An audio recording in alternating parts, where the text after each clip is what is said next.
এবার ইসলামপুরের খবর দেখাবো। ইসলামপুরে আবাসের টাকা থেকে কাটমানি নেওয়ার অভিযোগে অঞ্চল কনভেনার তৃণমূলের তাকে বহিষ্কার করা হলো।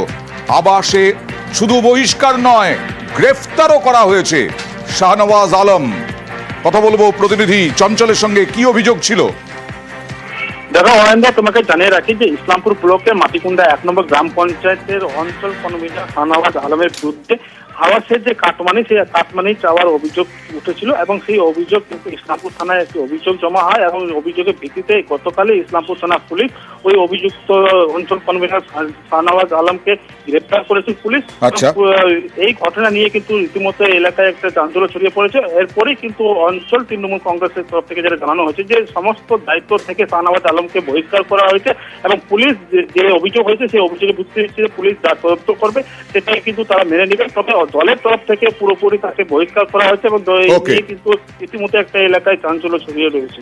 যদিও এই অভিযুক্ত তার দাবি তাকে ফাঁসানো হয়েছে।